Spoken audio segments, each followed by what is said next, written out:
ഞാനല്ലാതെ പിന്നാരാണ്? ഇതൊരു വല്ലാത്ത ചോദ്യമാണ്. ചരിത്രത്തിലെ ഏറ്റവും വലിയ പ്രതിസന്ധിയിലേക്ക് CPM പോകുന്നത് ഇവിടെയാണ്. എനിക്ക് ശേഷം പ്രളയം എന്ന് ഒരു ഭരണാധികാരി ചിന്തിച്ചാൽ, ഒരു നേതാവ് ചിന്തിച്ചാൽ, പിന്നെ ആ പാർട്ടിയിൽ വലിയ പ്രശ്നമാണ്, പ്രതിസന്ധിയാണ്. ഞാൻ നേതാവാണ്, പക്ഷെ എനിക്ക് പിന്നാലെ ഞാൻ ഒരു ദിവസം മാറിയാൽ, ഞാനൊന്ന് മരിച്ചുപോയാൽ, ഞാൻ മരിച്ചുപോയാൽ, എനിക്ക് എന്തെങ്കിലും സംഭവിച്ചു പോയാൽ, ഹോസ്പിറ്റലിലായി പോയാൽ, എനിക്ക് ആരോഗ്യ പ്രശ്നം വന്നു പോയാൽ, പകരം ഒരു 10 പേരെങ്കിലും നേതാക്കളാകാൻ ഉണ്ടാകണം. കോൺഗ്രസ്സിലെ ഇന്നത്തെ ഏറ്റവും വലിയ പ്രതിസന്ധിയായി നമ്മൾ കണ്ടത് എന്താണ്? നേതൃത്വങ്ങളുടെ എണ്ണം കൂടിപ്പോയി. ഒരേ സമയം പലരും മൂത്തുപോയി എന്നുള്ളിടത്താണ് വിഷയം. വി.ഡി. സതീശൻ നിൽക്കുന്നു മുഖ്യമന്ത്രി കാൻഡിഡേറ്റായിട്ട്, രമേശ് ചെന്നിത്തലയുണ്ട്, സീനിയറാണ്, KC വേണുഗോപാൽ സംഘടനാ സെക്രട്ടറി, അങ്ങനെ നേതാക്കളുടെ ഒരു പരമ്പരയാണ്. അത് കഴിഞ്ഞാൽ തിരുവഞ്ചൂർ രാധാകൃഷ്ണനുണ്ട്, K മുരളീധരനുണ്ട്, അങ്ങനെ പിന്നെ മുല്ലപ്പള്ളി രാമചന്ദ്രൻ, സണ്ണി ജോസഫ്, ഇങ്ങനെ VM സുധീരൻ, മുഖ്യമന്ത്രിമാരാകാനുള്ളൊരു പട തന്നെ കോൺഗ്രസ്സിലുണ്ട്. BJPയിലും ഇപ്പം നല്ല നേതൃത്വമായി കഴിഞ്ഞു കേരളത്തിൽ. CPMൽ ഞാൻ പറഞ്ഞു വരുന്നത്, ഇന്നലെ EP ജയരാജനൊരു ചോദ്യം ചോദിച്ചു, പിണറായി അല്ലാതെ മറ്റാരാണ് ഒരു പേര് പറയാൻ പറഞ്ഞു. MV ഗോവിന്ദൻ തിരുവനന്തപുരം ജില്ലാ കമ്മിറ്റിയിലും ഇതേ CPMൻ്റെ ജില്ലാ കമ്മിറ്റിയിലും ഇതേ പല്ലവി പറഞ്ഞു. അതായത് ആരാണ് പിണറായി വിജയൻ കഴിഞ്ഞാൽ സഹാവെ വയ്ക്കാൻ പറ്റിയൊരു നേതാവിൻ്റെ പേര് പറയൂ എന്ന് ജില്ലാ കമ്മിറ്റി പറയുന്നു. ജില്ലാ കമ്മിറ്റി ഡെഡ് സൈലൻറ്റ്, ആരും മിണ്ടുന്നില്ല. ഇവിടെയാണ് CPMൻ്റെ പതനം സംഭവിച്ചിരിക്കുന്നത്. പിണറായി വിജയൻ അല്ലാതെ മറ്റൊരു നേതാവിനെ ഉയർത്തി കാണിക്കാൻ ഇന്ന് CPMനില്ലേ? കൃത്യമായ ഒരു ചോദ്യമാണ്. KK ശൈലജ ടീച്ചർ തോറ്റുപോയി. അവർ ജയിച്ചിരുന്നെങ്കിൽ അവരെ പ്രതിപക്ഷ നേതാവാക്കാം. അപ്പോൾ കണ്ണൂരിൽ നിന്ന് ഇനി പിണറായി വിജയൻ അല്ലാതെ മറ്റൊരു നേതാവ് ഇപ്പോൾ ഉയർന്നു വന്നില്ല. അതുകൊണ്ട് കണ്ണൂർ കമ്മ്യൂണിസ്റ്റ് മാർക്സിസ്റ്റ് പാർട്ടിയായിട്ട് മാറിയോ?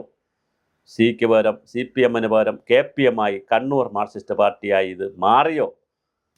കണ്ണൂർ പാർട്ടി മാർക്സിസ്റ്റായി മാറിയോ എന്നൊരു ചോദ്യം വളരെ പ്രധാനമാണ്. തെക്കൻ ജില്ലകളിൽ നിന്നായതുകൊണ്ടാണോ പിന്നെ നമ്മുടെ KN ബാലഗോപാലിനെ പ്രതിപക്ഷ നേതാവാക്കാത്തത്? പ്രതിപക്ഷ നേതാവാകാൻ പോലും ഒരു രണ്ടാമനില്ലാത്ത രീതിയിൽ ഈ പാർട്ടിയെ കൊണ്ടെത്തിച്ചത് ആരാണ്? അങ്ങനെ ഒരു പാർട്ടിയെ വളർന്നു പോകാൻ അനുവദിച്ച പാർട്ടി കേഡർമാർ, പാർട്ടി സഹാക്കൾ എന്ത് കമ്മ്യൂണിസ്റ്റ് പാർട്ടി പ്രവർത്തനമാണ് കേരളത്തിൽ നടത്തിയത്? ഇന്ന് നിങ്ങൾ ജില്ലാ കമ്മിറ്റി, ഇനിയിപ്പോൾ ജില്ലാ കമ്മിറ്റികൾ കഴിഞ്ഞു, ഇനിയിപ്പോൾ ഏരിയ കമ്മിറ്റികളും ലോക്കൽ കമ്മിറ്റികളും ബ്രാഞ്ച് കമ്മിറ്റികളും ഒക്കെ വരാൻ പോവുകയാണ് സമ്മേളനം ഇതിനെ വിലയിരുത്താൻ. 33 ചോദ്യങ്ങൾ അടങ്ങിയ ഒരു ചോദ്യാവലി എഴുതി കൊടുത്തിട്ടുണ്ട് താഴേക്ക്. അതിൽ വലിയൊരു ചോദ്യമാണ്, ആശാ വർക്കേഴ്സും അംഗനവാടികളും ഹരിതകർമ്മസേനയും തൊഴിലുറപ്പുകാരും കുടുംബശ്രീക്കാരും എവിടെ എന്ന് പറഞ്ഞാൽ, കേരളത്തിലെ സ്ത്രീകൾ എന്ന് പറയുന്ന ഒരു വിഭാഗമാണല്ലോ ആശാ വർക്കേഴ്സ്, അംഗനവാടികൾ, തൊഴിലുറപ്പുകാർ, ഹരിതകർമ്മസേന, കുടുംബശ്രീ. 5 സ്ത്രീകളാണ്, 5 വിഭാഗം. ആ സ്ത്രീകളെ പറ്റിച്ചായിരുന്നു, അവർക്ക് നക്കാപ്പിച്ച 1000 രൂപ 500 രൂപ കൊടുത്ത് അവരെ പറ്റിച്ചായിരുന്നു നമ്മൾ ജയിച്ചു കൊണ്ടിരുന്നത്. അവർ എവിടെ എന്നൊരു ചോദ്യമാണ് കൃത്യമായി ഈ 33 ചോദ്യത്തിലൊരു ചോദ്യം ചോദിച്ചിരിക്കുന്നത്. ഈ ബ്രാഞ്ച് കമ്മിറ്റി വരെ ഈ ചോദ്യങ്ങൾ ചോദിക്കുമ്പോൾ, പ്രിയപ്പെട്ട സഖാക്കൾ, എന്തുകൊണ്ട് നിങ്ങൾ കഴിഞ്ഞ 10 വർഷമായി നിങ്ങളുടെ ബ്രാഞ്ച് മുതൽ പോളിറ്റ് ബ്യൂറോ വരെയുള്ള ഏതെങ്കിലും യോഗത്തിൽ സഖാവ് മാറിയാൽ ആരാണ് സഖാവിൻ്റെ ഈ പോക്ക് ശരിയല്ല, സഖാവ് തിരുത്തണം, സഖാക്കൾ തിരുത്തണം, ഗോവിന്ദ മാഷയെ തിരുത്തണം, നിങ്ങൾ പിണറായി വിജയൻ തിരുത്തണമെന്ന് ഒരു സഖാവെങ്കിലും കേരളത്തിൽ 1 ലക്ഷത്തിലധികം വരുന്ന പാർട്ടി മെമ്പർമാരുണ്ടെന്നാണ് ഞാൻ മനസ്സിലാക്കുന്നത്. 1 ലക്ഷമാണെന്ന് എനിക്ക് തോന്നുന്നു. ഒരു പഞ്ചായത്തെടുത്താൽ 100 പേരൊക്കെ ആയിരിക്കും, 1000 ഒക്കെ എടുത്താൽ 1 ലക്ഷമായിരിക്കും, അല്ലെങ്കിൽ 1.5 ലക്ഷമാവട്ടെ. 1.5 ലക്ഷം വരുന്ന പാർട്ടി മെമ്പർമാർ ഒരു സഖാവ് ആരെങ്കിലും എണീറ്റ് ചോദിച്ചിരുന്നോ കേരളത്തിൽ? പണ്ട് കാലത്താണെങ്കിൽ DYFI സഖാക്കളും SFI സഖാക്കളും പാർട്ടിയെ തിരുത്തുന്നവരായിട്ടാണ് എന്നും നിന്നിട്ടുള്ളത്. എല്ലാ കാലത്തും, MA ബേബിയുടെ കാലത്തും, G സുധാകരൻ്റെ കാലത്തും, തോമസ് ഐസക്കിൻ്റെ കാലത്തും, M വിജയകുമാറിൻ്റെ കാലത്തും, എല്ലാ കാലത്തും DYFI നിന്നിട്ടുള്ളത് തിരുത്തൽ ശക്തിയായിട്ടാണ്. SFI അതിനേക്കാൾ വലിയ തിരുത്തൽ ശക്തിയാണ്. CPM ചെയ്യുന്ന കൊള്ളരുതായ്മകളെ, LDF ഗവൺമെൻറ് വരുന്ന കൊള്ളരുതായ്മകളെ നാഗശികാന്തം തെരുവിലും ഓഫീസിലും പാർട്ടിയിലും ചോദ്യം ചെയ്യുന്ന ഒരു ഗ്രൂപ്പായിരുന്നു DYFIയും SFIയും. അതിൽ നിന്നും വലിയ നേതാക്കൾ ഉണ്ടായി വരുമായിരുന്നു. അങ്ങനെ ഇരുത്തം വന്ന നേതാക്കൾ ഒരുപാട് വരുമായിരുന്നു.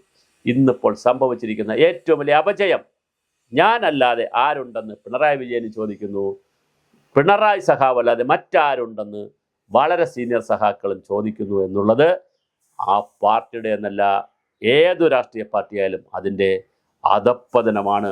80 വയസ്സ് കഴിഞ്ഞിരിക്കുന്ന പിണറായി വിജയന് എത്ര കാലം ജീവിച്ചിരിക്കാൻ പറ്റും? എത്ര കാലം ആരോഗ്യത്തോടുകൂടി ജീവിച്ചിരിക്കാൻ പറ്റും? അപ്പോൾ അദ്ദേഹം മാറിയാൽ ഈ പാർട്ടി ഇല്ലേ? വലിയൊരു ചോദ്യമാണ് സഖാക്കളെ. നിങ്ങളോട് ചോദിക്കേണ്ടത്, പുറത്ത് ചോദിക്കേണ്ടതല്ല, നിങ്ങൾ അകത്ത് ചോദിക്കണം. അകത്ത് ചോദിക്കേണ്ട ചോദ്യം, ഇപ്പോഴങ്ങനെ ഉണ്ടെങ്കിൽ, അങ്ങനെ ഒരാളില്ലെങ്കിൽ, പിണറായി വിജയൻ ജീവിച്ചിരിക്കുമ്പോൾ തന്നെ അങ്ങനെ ഒരാളിനെ കൂടി വളർത്തിക്കൊണ്ട് വരണ്ടേ?